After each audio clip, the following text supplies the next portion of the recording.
Welcome to the Young Money Diet Podcast, episode 2 in this season. Today, Raj and I are in a really good mood, so we want to spread some love and cheer and talk about why we should live below our means. But as always, first, we're going to start off with a hot take. So my hot take today is back in about 100 years ago, so in the 1800s and the 1900s, it was really charitable and it was seen as a very good behavior if you were nice and kind to poor people, because you had the opportunity to be sort of rude and obnoxious to them, and if you chose to behave well with people that were living in poverty or people that were in socially less affluent than you, then you were seen as the type of person with moral character and dignity. But today, it's no longer acceptable to do that. So everyone treats everyone with the relative amount of respect, except for the demographic that gets no love, which is rich people. And I feel like that's really my hot take. Like, if you're just going around and always just ragging on rich people for having wealth or dehumanize them in some way, I feel like that's not really a good sign of moral character. So someone who treats rich people, who are the poor people of today in terms of, social credit, with some dignity and in the same level as you would talk to your friends or family, I think that's a good sign of moral character, more so than treating your peers or poor people equally. What are your thoughts, Raj? That's pretty interesting, actually. I've never thought about it in that context, especially from the past to now. I definitely see that either a capitalistic or just rich mindset is sometimes demonized, for sure. Like, you see, yeah, I'm just thinking because if on the surface it's easy to judge that individual that they're exploiting people, and that's the Karl Marxist viewpoint potentially, but it is interesting because you don't see all of the background. They've put a lot of, if actually in a book I'm going to reference later for the episode, it talks about how majority of wealthy people actually didn't get it inherited or win the lottery. They've actually built that wealth. And I think that's always neglected, to think about. Those individuals took risks and they've been rewarded for the risk, but you also don't see the individuals that took risk and failed. It's really hard to start a small business. And so, yeah, we only look at people that are successful because those are the ones that became rich or famous or whatever. But anyways, we'll jump in. So today it's relatively simple. So we'll have Raj kind of talking you guys through why living below your means is important. As always, we're going to try to provide an opposing perspective. So today I'll have the job of kind of walking through as to why it is maybe not so hot or so passionate to always just think about delayed gratification. Sometimes sometimes you just gotta have a little bit of fun. So I'll walk us through that, and then towards the last few minutes we will just combine our thoughts together and talk about what we actually believe in. So Raj, why don't you start off as to why we want to live below our means? yeah, so this is a topic that I think has been talked about in the last decade, and you see now individuals going to more minimalists, and it's the cliche thing to say, live below your means, don't spend more money than you're actually making. But I want to take it a step farther, and it's going to be really interesting to hear the other side and the other perspective of why maybe it's not such a good idea to always live below your means. But for me, one thing that always comes back to me is, and I can't say the swear, but it's basically to have FU money. And that's all what Nassim Talib's book, Skin in the Game. So I'll reference this. I just read it. It was a little bit of an interesting but hard read. But it talks about asymmetries in life. And the big one is that majority of people work for an employer. And the people that have true skin in the game are the ones that are capable to say how things really are. And if you are always living paycheck to paycheck and you're handcuffed to your employer, you will always toe the line.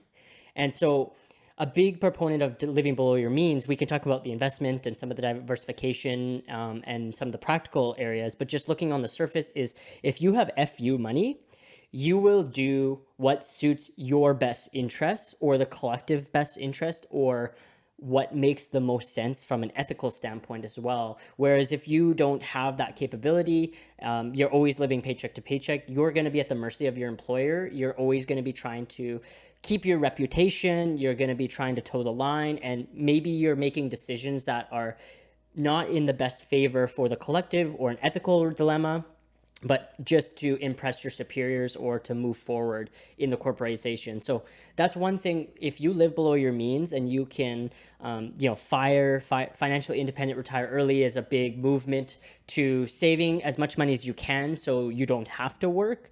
And we can get into that as well, and what that looks like.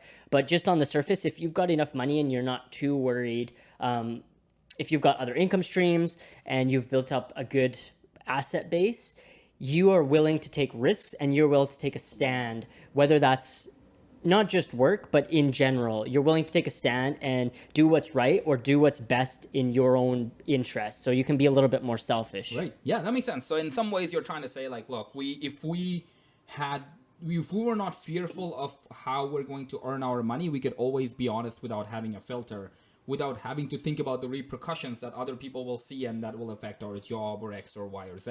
That makes sense. And anything else you want to kind of talk about in terms of why we should always live below our means? Like, what are some benefits to it? Yeah, so I think when you hear the cliche live below your means, you're thinking that Brittany and I are eating just rice and beans and rice. That's what Dave Ramsey says, but it's a lot more than that. So if you live below your means, you have the capability to invest in your future. And especially now with corporations moving away from defined benefit pensions, more either defined contribution or just no pensions in general, it's becoming that much more important to make sure that you're following a budget and you're putting money away, whether that's 10% each month, and you have that capability to just have that money. Because if you're always living paycheck to paycheck and you need to borrow, and then my furnace breaks, you're in a panic and it creates anxiety. And if you've got that financial independence because you're not splurging every month or you're monitoring your budget, if your furnace goes, it's not such a burden. And there's a lot of emotional gain from reducing your anxiety by having an emergency fund, by having liquid assets that you can use in case your car needs a $3,000 repair. You're not scrambling now to borrow high interest line of credits or loans, or drive your car and put it even to a worse state. So one thing I do want to clarify on living below your means, and then I'll let you give kind of the flip side of it also, is to go back to the rice and beans. I'm not saying that you can't spend money on anything. I'll use avocados and kiwis as an example. Very expensive here in Canada. But for Brittany and I, we like to splurge on those. And so I think it's just picking what is important to you. I would rather wear black shirts that are no brand. I don't know if people watching the podcast have noticed I have the same shirt on every single time. This is what I wear to work. I'm not into designer clothing. I'd rather spend that extra money on some of my assets, investing through my TFSPs, RRSPs, registers accounts, but then also, spending $2 on a ripe avocado, which other people at the grocery store might say, oh, that's too much money. But then they're trying to save 10% on their car payments or something like that. So it's definitely just picking your own battles and what's important and what living below your means to you. I think for me, the underlying theme is just minimalism and only buying things that really bring you joy. No, I love that. So I just have to provide like a opposing perspective here. I think we have to, with YOLO in a lot of ways gets bad rep, but in some ways delayed gratification isn't all that it's made out to be, in the sense that I'll talk through it. So I feel like when we're young, we have some time in our hand, we have our youth, we can do whatever we want, but we don't have the money to do it. When we're in the middle, we might have the money, we still have our physical health, but we don't have the time to do it because you might be a parent, you're trying to figure things out, you're putting time into work. When you're a senior citizen or later down your life, you might have the money, but then you don't have the luxury of time, and you definitely don't usually have the luxury of health. So it never lines up. There's never a perfect time. So I think sometimes it's nice to be able to actually splurge and get some things that you really do care about. And what I mean by that is you could genuinely, there by no means, yes, the average age in a country like Canada for men is probably 80 years. But at the same time, there's no guarantee you're going to live to 80 years. You could genuinely die tomorrow. Like we could go for a drive. That's one of the riskiest things you can do because it's beyond your control. Someone else can hit your car. So at the same time, to always just think about the future and the future. We all either live in the past or we live in the future. So it's important to be living in the present every once in a while, treating yourself if that's really what you want. Like if you want a handbag and you've been kind of saving up for it for a long period of time, just go for it guilt-free. That's sometimes I do give myself a way out to be able to do that. Time value of money is also really important, Raj. I know you're a CFA level 1 candidate. You're going towards level 2. So I hope you appreciate this argument. But basically, the money you have today is worth the most as it is today. Because tomorrow, a loaf of bread is going to cost more. 10 years from now, a house is going to cost a lot more. Ask any of our Torontonian listeners. If they were in 2010 versus they're in 2020 or 2021 today, their money is worth nothing compared to what they could afford in terms of real estate at that time, right? So just to be able to save up or grow your money over time, like we get really skewed in the sense that, hey, like if you just save 2 or 3% from your paycheck every single month, you're going to become a millionaire in 35 years. That's a fact. Compound interest does help work in your favor. But what's $1 million worth in 35 years? $1 million might be a Toyota Corolla money in 35 years. So make sure you understand the value of money today, because it's all relative. It's all a imaginary concept. So money only has value because we place value in it. So let's spend some of that. You mentioned one of the lines. I like the black shirt. Like, you have the opportunity to be able to go to like work in black shirt and chinos or jeans or whatever, right? But specifically, a lot of people don't have that luxury. They might have to have a workplace attire, like you're in a bank, you're in the finance industry. You got to look the part. You got to put the suit and tie on. You're in law. Real estate is one that gets screwed, because you could start your real estate business, and if you don't have that Cadillac or that luxury car, are you gonna buy a house from them? I might not. Like, what I mean? So that's actually an interesting perspective that I've actually challenged myself on and heard is, if you're a doctor, investment banker, lawyer, you kind of have this image to live up to. But the real estate agent one is a great example, because sometimes it's a lot of young 20-year-olds, 21-year-olds just getting started. And it's true. I wouldn't want to be picked up in a shitbox that I drive. Excuse my French, sorry. But one of the cars that I drive would not probably be acceptable for a real estate agent to show up in. And then you've got to get yourself set up with suits. And so definitely that creates a dilemma living below your means, because you've got to invest in those things. And I am not a proponent for fancy cars, but I do understand the other side of it, that you can't always get away with driving beaters like we do, because sometimes that you have to live up to the status. You have to look successful to somewhat be successful, like fake it till you make it kind of principle, right? And it applies to certain professions a lot more than it does for ours. Most times engineers kind of get away with it because you and I are in the type of job that it isn't as big of a deal in terms of how we dress, as how we present ourselves, right?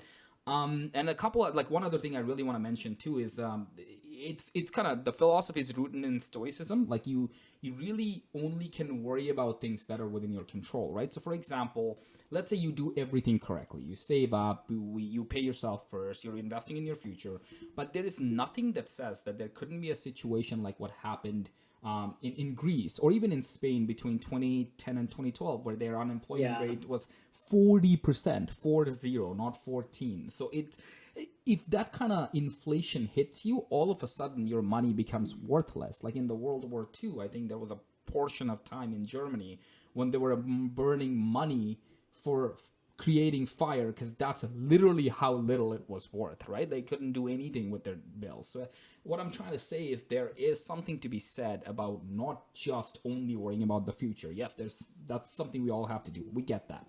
But at the same time, you can't just only think about everything and just penny pinch on every single situation. You have to live in the moment and actually realize, hey, like maybe I can do some stuff with my money today that the same amount of money won't allow me to do even a couple of years from now. So let's just get it done. So that I just wanted to provide that perspective, because we always have kind of a skewed variable there. But now I guess we can sum up our thoughts, like talk about what we actually want to say. So anything you want to add, Raj, or?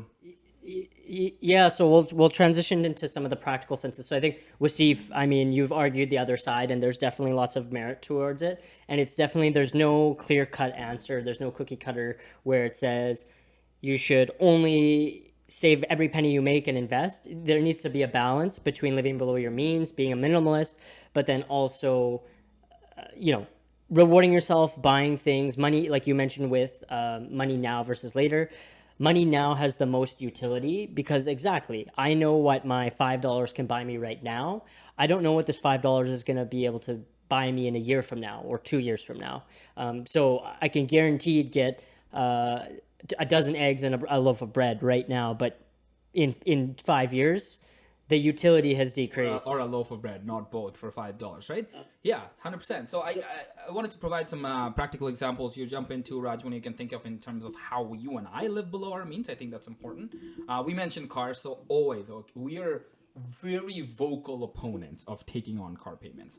Do not do Yeah. it. The only time you should take on car payments in your life is when you have so much money that you can just like lose $50,000 in a given year and it doesn't even make a dent in your bank account. And of course, we're nowhere close to that level. So we just buy used cars. It's not even, and I would even argue like we have kind of over time gotten a little bit better, Raj. Like we probably started with one with just like a no aux, and then we got an aux cable. Now we're in the Bluetooth life.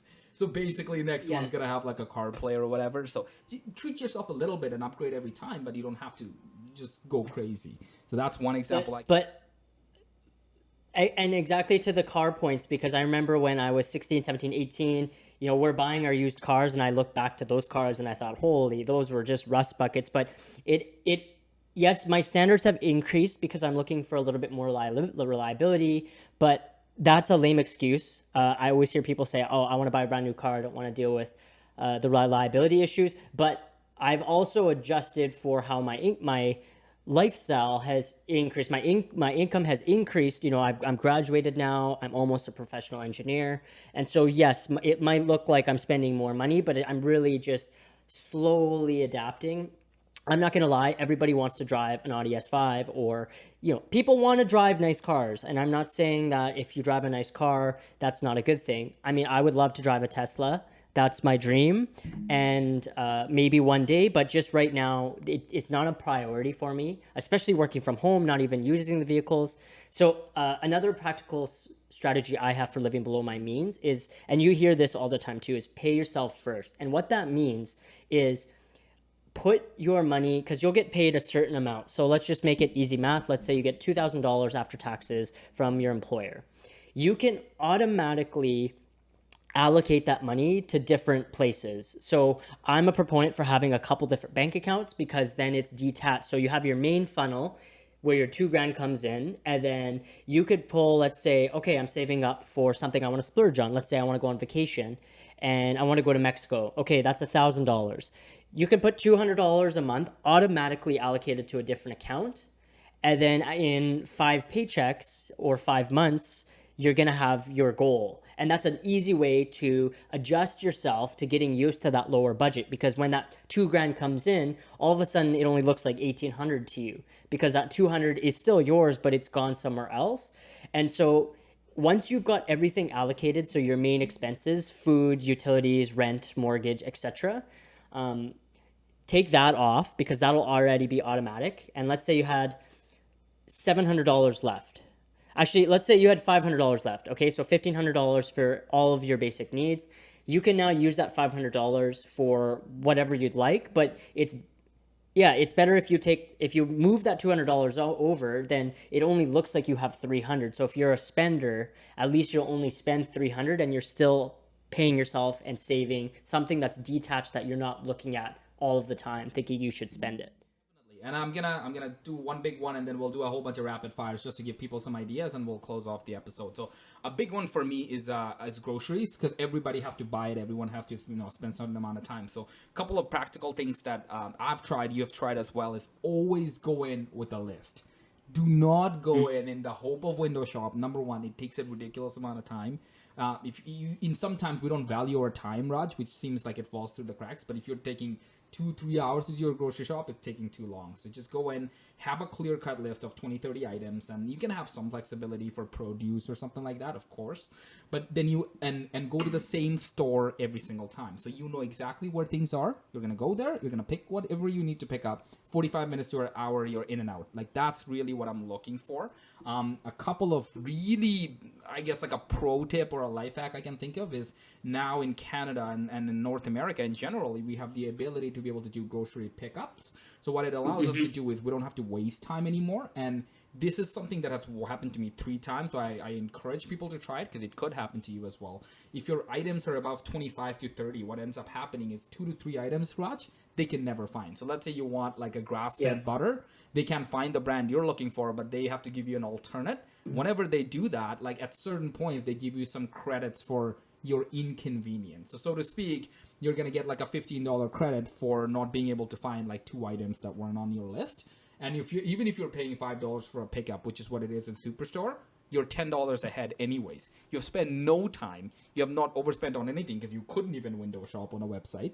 And you're done. You just go in, you pick it up, you're home in 20 minutes. It's absolutely bliss. So go into the same store, go in with a plan in terms of a to-do list, try online shopping if you haven't tried before.